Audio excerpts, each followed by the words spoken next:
The first person I'd like to introduce is from the United States. Some people will have heard some of the things he said in a previous workshop. His name is David Swanson. He is a key activist in the anti-war movement and has been from the start, actually. I remember him coming over, I think it was back in 2003, early on. Oh, 6, sorry, that's, my memory's getting a bit blurred. 2006, but he's been part of the anti-war movement in the US from the beginning. He's also worked closely with us here. He's just written an important book, which is called War is a Lie, which I believe is available at the bookmark stall at the back. And he's going to speak to you today about his thoughts about the war on terror and also about the movement in the United States. So give a good hand to David Swanson.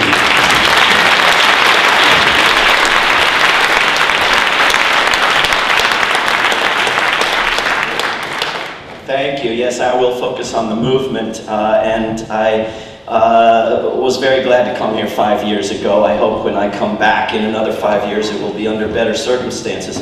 But I am especially glad to come to the Stop the War Coalition, which is one of the best organizations I have ever seen, and I hope you build it into something even bigger. And I'm especially glad to come to Europe because George W. Bush no longer can. He recently canceled a trip to Switzerland because an indictment for torture awaited him there.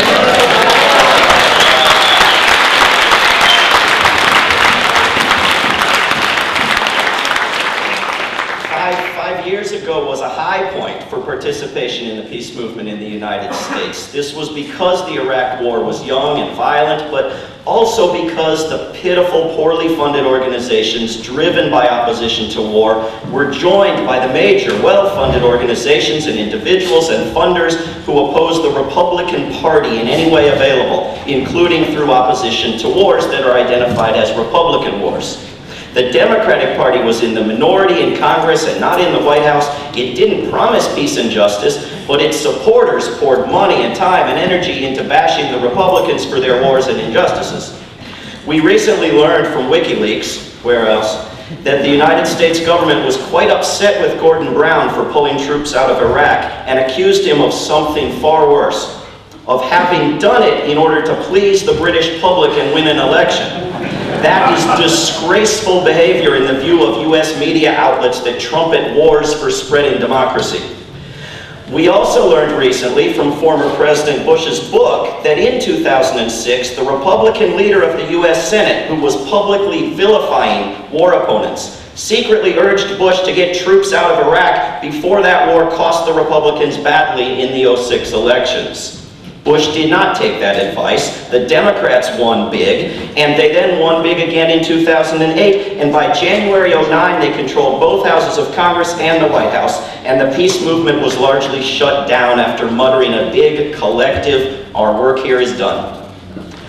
Michael Heaney and Fabio Rojas published a paper drawing on 5,000 surveys of demonstrators at US anti-war protests that argued the anti-war movement demobilized as Democrats who had been motivated to participate by anti-Republican sentiments withdrew from anti-war protests when the Democratic Party achieved electoral success, if not policy success, in ending the wars. The scaling back of the Iraq occupation was dictated by a treaty put in place by President Bush, which will now be rewritten if we allow it to avoid the December 31st deadline. Since we have had a Peace Prize winner in the White House, our military has grown, our international bases have expanded, drone use has expanded, secret use of special forces has expanded, a new war has been launched, and war powers have been further concentrated. Some inspiring peace activists that I met in Afghanistan in April, called the Afghan Youth Peace Volunteers, told me they had trouble selling Afghans on the idea of peace.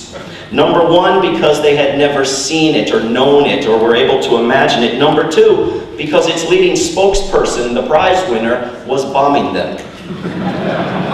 What remains of the US peace movement is substantial and is growing, but has been completely written out of corporate news coverage, as its existence doesn't fit comfortably into any narrative comprehensible to corporate news producers, and Americans would die to have news media merely as awful as the British.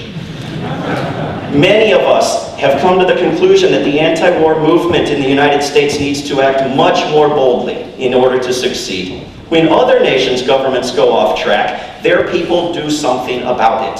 In Tunisia, in Egypt, people have non-violently claimed power in a way that has inspired Americans in Wisconsin and other states, as well as the people of Spain and the rest of the world. In England, too, people seem less inclined than Americans to accept abuse.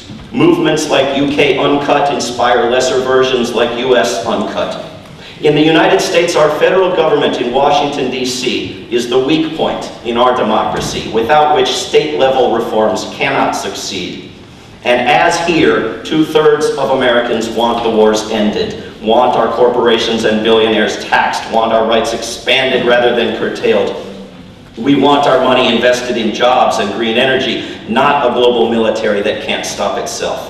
Our government in Washington goes in the opposite direction, opposing popular will on all of these major issues, regardless of personality or party.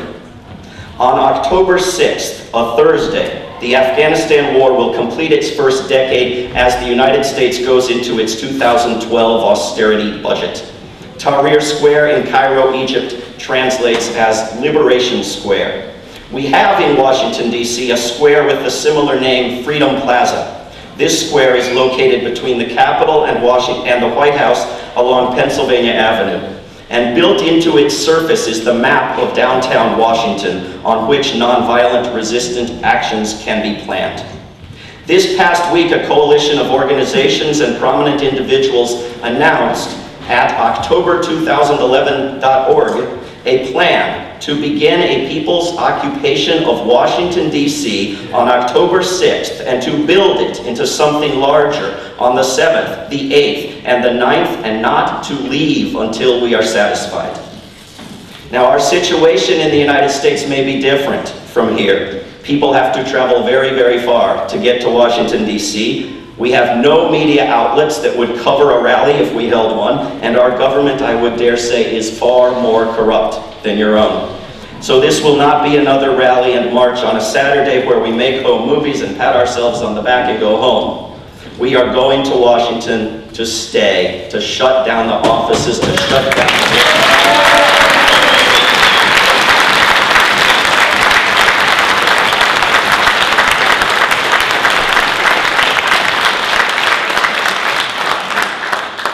October2011.org would love the endorsement and support of the Stop the War Coalition, and you are all, each and every one of you, invited on October 6th to Washington, D.C., but I trust that you will make a very good showing here in London.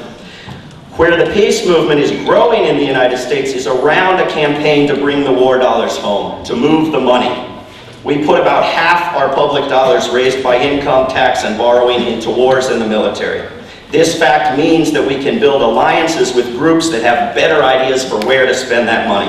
This is working at the local and state levels. Cities are passing resolutions. Pressure is building on Congress members. Next week, the U.S. Conference of Mayors will vote on a resolution asking Congress to end the wars and redirect that money. 50 years ago, President Dwight Eisenhower said, quote, "In the councils of government, we must guard against the acquisition of unwarranted influence, whether sought or unsought, by the military-industrial complex. The potential for the disastrous rise of misplaced power exists and will persist." The same president said, quote, "Every gun that is made, every warship launched, every rocket fired signifies in the final sense a theft from those who hunger and are not fed, those who are cold and are not clothed. This world in arms is not spending money alone, it is spending the sweat of its laborers, the genius of its scientists, the hopes of its children." End quote. And yet there is something missing there. What drives the peace movement is opposition to killing people. Opposition to killing people is the reason wars are now marketed as humanitarian, philanthropic efforts. If we lose that, to focus purely on moving the money, we will lose our core and our energy. I don't think we should underestimate the ability of the people of our nations to act on behalf of the people of other nations, including by forcing an end to these wars. The activism of Tunisians and Egyptians has inspired a lot of people who can now be asked to consider the consequences of their actions on similarly active people struggling for justice non-violently in distant lands. If we work on that, we will not need an anti-war movement another 10 years hence. Thank you.